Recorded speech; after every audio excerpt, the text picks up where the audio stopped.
वो लड़की पीछे से देखने में तो बिल्कुल दीदी जैसी लग रही थी, लेकिन जैसे ही वो पीछे मुड़ी और मेरी नजर उसके चेहरे पर पड़ी, वो चेहरा एकदम काला पड़ चुका था, मानो जैसे जला दिया गया हो।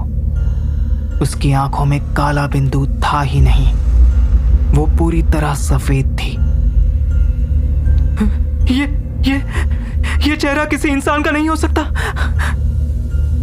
इतना ही कहते कहते मैंने न दाएं देखा और न बाएं, और उल्टा पांव दौड़ लगा दी।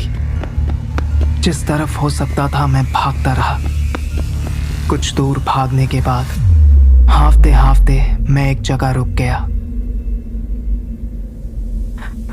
मुझे ऐसे किसी का भी पीछा नहीं करना चाहिए था। अगर वो भूत हुई तो कहीं वो मेरे पीछे तो नहीं। अब समझ नहीं आ रहा कि मैं कहां हूं, और प्यास भी लग रही है।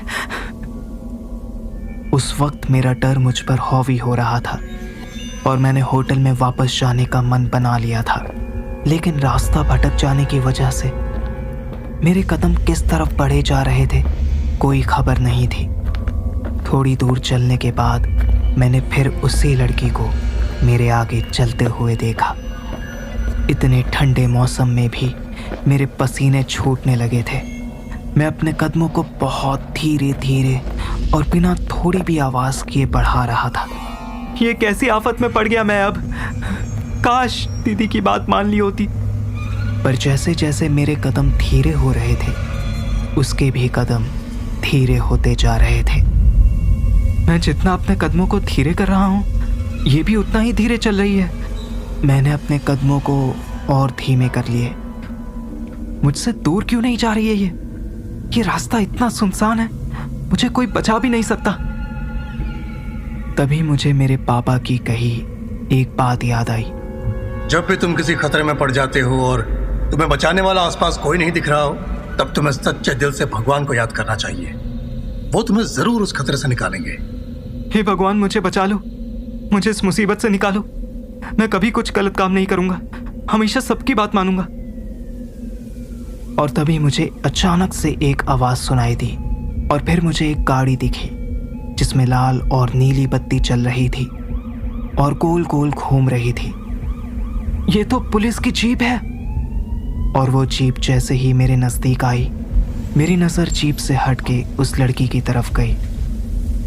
वो लड़की अभी तो यहीं थी, अचानक कहाँ चली गई? मुझे सुनसान रास्ते पे अकेला देखकर पुलिस की गाड़ी मेरे सामने रुक गई। इतनी रात गए तुम यहाँ अकेले क्या कर रहे हो? और तुम्हारे मम्मी पापा किधर है? तुम्हें पता है ये रास्ता कितना खतरनाक है? अचानक जीप के आ जाने की वजह से वो लड़की गायब हो गई थी, इसलिए उन पुलिस अंकल को देखते ही, अंकल थैंक यू। क्या हुआ तुम्हें? बेटा, तुम्हें यहाँ इतनी रात गए अकेले नहीं घूमना चाहिए।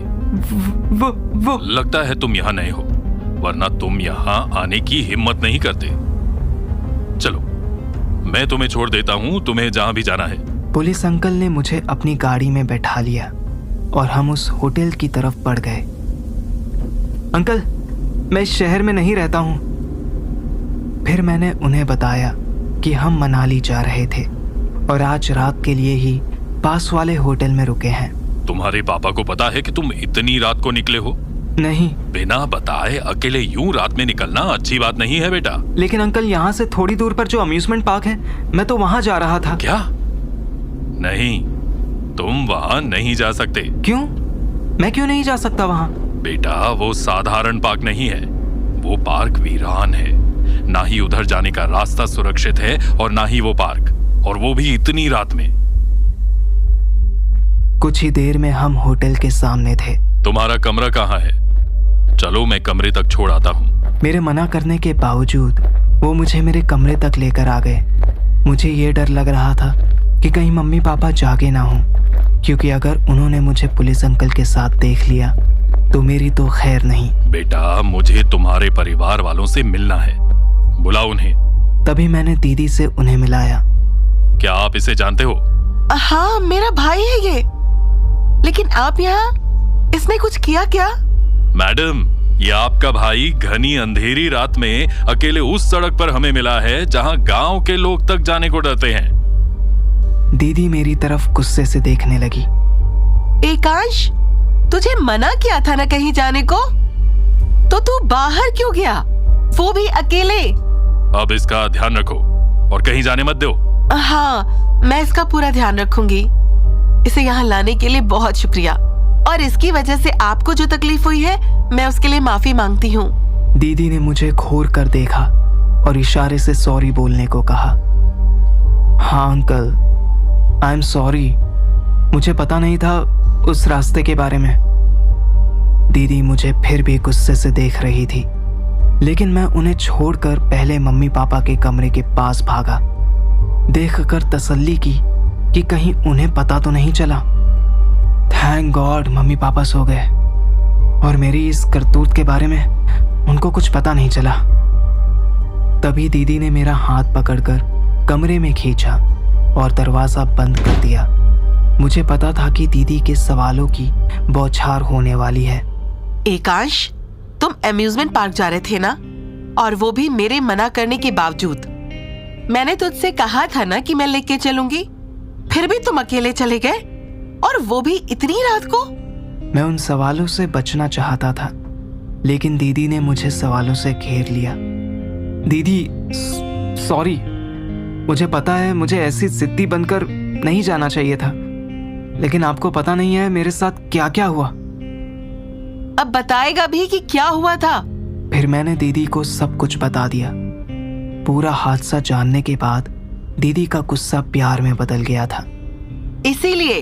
इसीलिए मैं तुझे अकेले जाने के लिए मना कर रही थी। कहीं कुछ हो जाता तुझे तो? अगली बार ध्यान रखना। फिर ताने देते देते दीदी सो गई और अम्यूजमेंट पार्क के बारे में सोचते सोचते ना जाने कब आंख लग गई, पता ही नहीं चला।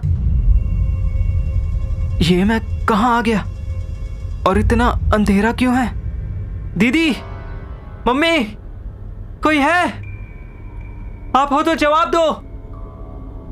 लेकिन उस जगह मुझे कोई नहीं दिखा और अचानक मेरे सामने वो अम्यूजमेंट पार्क का गेट आ गया और मैं उस ओर बढ़ने की सोच ही रहा था कि अचानक मुझे गेट के ऊपर ही धुएं के कई छोटे छोटे गोले हवा में उड़ते हुए दिखे, लेकिन उनमें से आवाज़ आ रही थी जैसे वो मुझे मेरे नाम से बुला रहे हों। मैं इसी सोच में था कि अंदर जाऊं या नहीं। तभी मेरे कंधे पर पीछे से किसी ने हाथ रखा।